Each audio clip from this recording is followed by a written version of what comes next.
Hello friends, welcome to my YouTube channel Law Clarify. In this video, I will cover section 2 of Transfer of Property Act, which talks about repeal of acts, saving of certain enactments, right, liabilities, etc. Repeals of act. देखिए क्या होता है, जब कभी भी नया law introduce होता है तो क्या करता है, वो पुराने लॉ को रिपील कर देता है, मीन्स रिप्लेस कर देता है या उसे हटा देता है। ठीक है। फॉर एग्जांपल अभी रिसेंट टाइम में न्यू क्रिमिनल लॉ BNS भारतीय न्याय संहिता इंट्रोड्यूस हुआ, तो उसने क्या किया, पुराने क्रिमिनल लॉ यानी इंडियन पिनल कोड IPC को क्या किया, रिप्लेस कर दिया। ठीक है। ठीक उसी प्रकार से जब transfer of property act introduce हुआ था तो उसने प्रॉपर्टी से रिलेटेड पुराने लॉज को क्या किया होगा, रिपील कर दिया होगा। फिर आगे बोलता है saving of certain enactments, incident, right, liabilities et cetera. But क्या होता है कि अगर कोई न्यू लॉ इंट्रोड्यूस होता है तो वो अपने साथ कुछ पुराने लॉ को रिपील तो करता ही है, साथ में कुछ राइट, लाइबिलिटीज, इनैक्टमेंट्स होते हैं उन्हें सेव कर लेता है, मीन्स वो रिपील नहीं होते, वो कंटिन्यू करते हैं। ठीक है। In the territories to which this act extends for the time being, the enactments specified in the schedule hereto annexed shall be repealed to the extent therein mentioned। बहुत simple सा मतलब है इसका।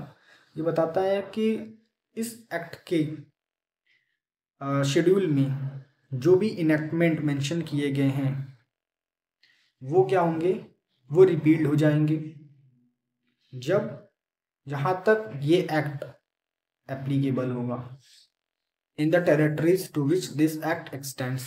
ठीक है। फिर आगे बोलता है but nothing here in content shall be deem to effect. But कुछ भी इफेक्ट नहीं माना जाएगा जो कि इनके क्लॉज में कंटेंट है।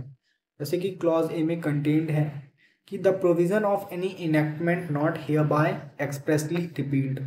वो बोल रहा है कि किसी भी एक्ट के प्रोविजन जो कि यहाँ पर एक्सप्रेसली रिपील नहीं कर दिए गए हैं, एक्सप्रेसली तरीके से लिख नहीं दिए गए होंगे, वो रिपील नहीं होंगे, उन्हें रिपील नहीं माना जाएगा। फिर क्लॉज बी बोल रहा है any term or incident or of any contract or constitution of a property which are consistent with the provision of this act and are allowed by the law for the time being in force.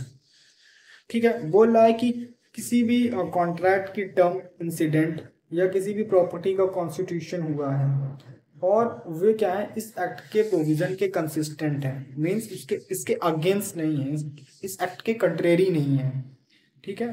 और उसे क्या किया जा रहा हो, किसी भी law के द्वारा जो कि इस समय इन्फोर्स में है यानी एप्लीकेशन में है, उनके द्वारा अलाउ किया जा रहा है, तो उन्हें भी क्या है, उन्हें माना नहीं जाएगा इफेक्ट।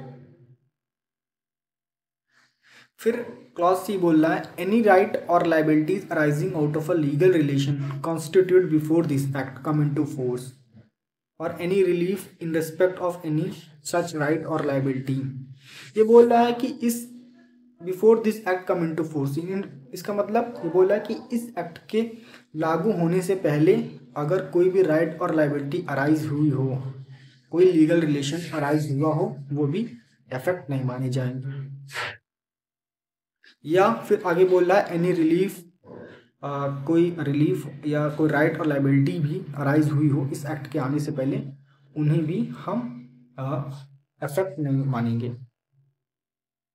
फिर आगे बोलता है डी, क्लॉज डी बोलता है save as provided by section 57 and chapter 4 of this act. Chapter 4 और सेक्शन 57 को सेव कर लेता है और बोलता है, फर्दर बोलता है any transfer by operation of law और by execution of a decree और order of a court of competent jurisdiction. वो ये बोल रहा है कि अगर कोई भी ट्रांसफर अगर operation by law, operation of law से हुआ हो और कोई भी कोर्ट के ऑर्डर से, कोर्ट की डिग्री से ट्रांसफर हुए, उन पर भी ये एक्ट एप्लीकेबल नहीं होगा। ठीक है। इसका मतलब क्या है, जैसे transfer by operation by of law, ठीक है, ट्रांसफर ऑफ ऑपरेशन जो ट्रांसफ़र जो होते हैं ऑपरेशन बाय लॉ से